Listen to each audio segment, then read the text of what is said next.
இப்போ நீங்கள் பார்க்குற இஸ்ரேல் ஹமாஸ் பிரச்சனை இது அடுத்த உலக யுத்தமாய்த்தான் மாறும். நாங்கள் ஆரம்பிக்கிறதுலேருந்து சொல்லிகிட்டே இருக்கிறோம். ஏன்னா பைபிள் கணக்குப்படி இது ஏதோ செய்தி கேட்டு போகிற மாதிரி போனீங்கன்னா உங்களுக்கு ஒரு பிரயோஜனம் இல்லை. இது முழுக்க முழுக்க எச்சரிப்பு, அடுத்து நடக்கக்கூடிய சம்பவத்தை உங்களுக்கு சொல்லுவது பைபிளில் உள்ளது. இப்போ அதிகரிச்சு ஆட்சிக்கான ஆரம்பம் வந்துடுச்சுன்னா சபை நீக்கப்படுகிற காலம் வந்து விட்டது என்று அர்த்தம்.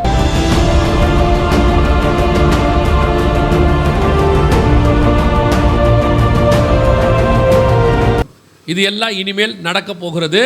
இதுதான் கர்த்தர் சொன்ன தீர்க்க தரிசனத்தினுடைய அடுத்த கட்டம். இதுவரைக்கும் கர்த்தர் சொன்னதெல்லாம் துல்லியமாக நடக்கும்னா இனி வரப்போகிறதும் சொல்லப்பட்ட தீர்க்க தரிசனமும் துல்லியமாய் நடக்கும். வாசிங்க, யோவேல் புஸ்தகம் 1ஆம் அதிகாரம் 6வது வசனத்தை வாசிங்க.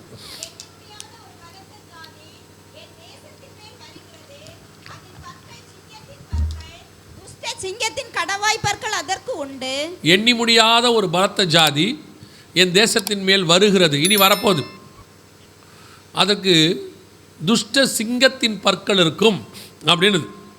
யார் இஸ்ரவேலுக்கு விரோதமாய் எழும்பி வரப்போகிறார்கள் அப்படின்னா இதுக்கு ஒரே அங்கே இருக்கிற தீர்க்க தரிசனத்தின் கீவேர்டு என்னென்னா துஷ்ட சிங்கத்தின் பற்கள் அதற்கு இருக்கும் அப்படின்னு பைபிள் சொல்லுது.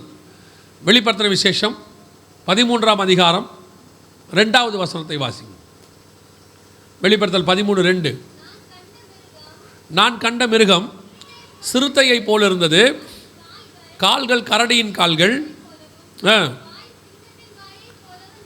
என்ன வாய்? சிங்கத்தின் வாய் அதற்கு இருந்தது. இது யாரை பற்றி சொல்லப்பட்டிருக்கிறது அப்படின்னு கேட்டிங்கன்னா இதை தனியாக எக்ஸ்பிளைன் பண்ணோம் எடுக்கணும்னா அது தனி செய்தி.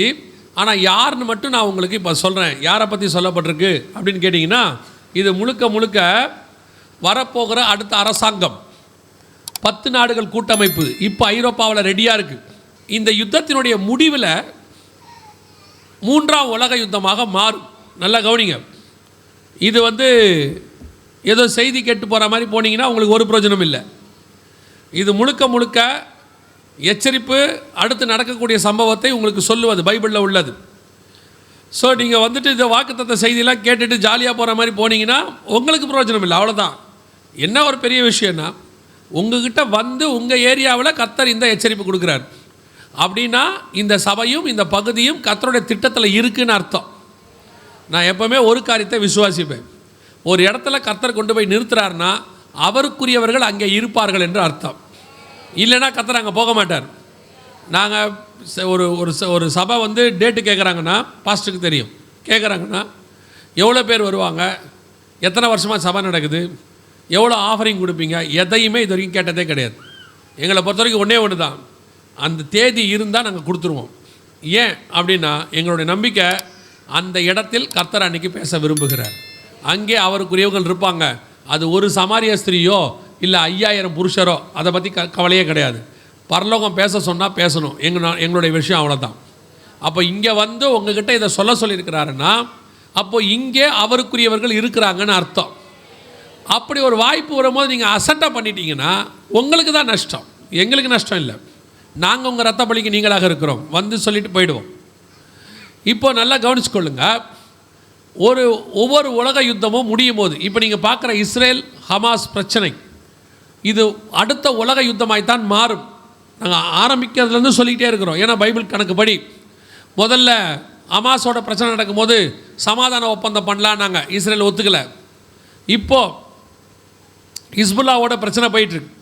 21 நாள் சமாதான ஒப்பந்தத்தை கேட்டாங்க, முடியாதுன்ட்டான் இஸ்ரேல். யுத்தம் பெருசாக போயிட்டே இருக்கு. இப்போ உலக நாடுகள்லாம் என்ன சொல்கிறாங்கன்னா இந்த யுத்தம் ரொம்ப பெருசாக போகுது, இது உலக யுத்தமாக மாறிடுமோ அப்படின்னு சந்தேகம் வருதுங்கிறாங்க. மாறும்.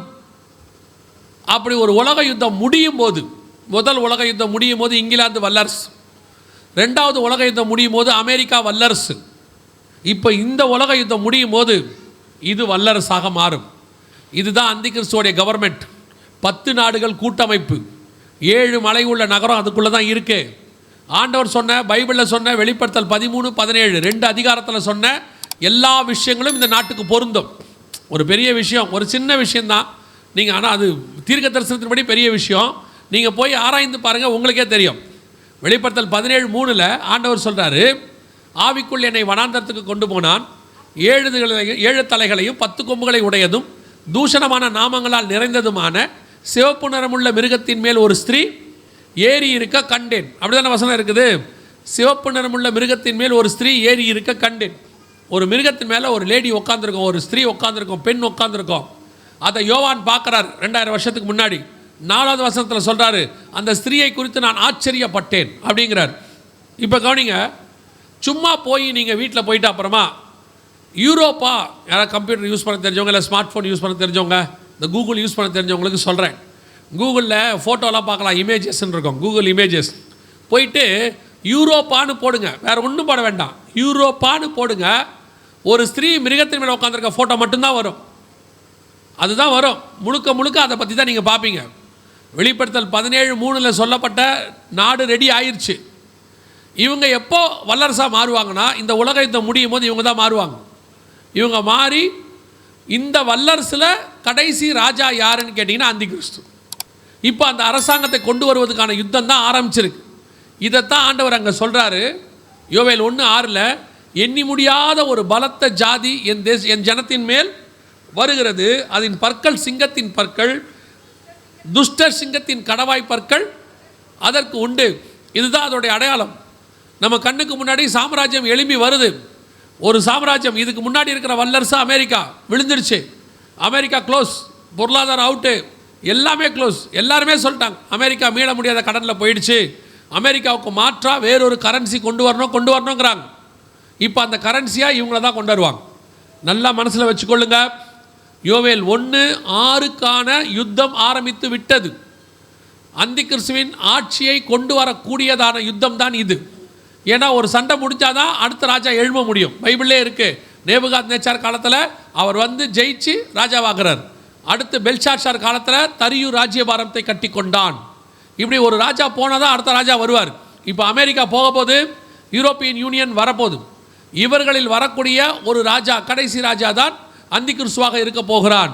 வேதம் சொல்லுது, அவன் வருவதற்கு முன்பதாகத்தான் உங்களையும் என்னையும் மீட்க வருவேன் என்று இயேசு வாக்குத்தத்தம் பண்ணி இருக்கிறார். அல்லேலூயா.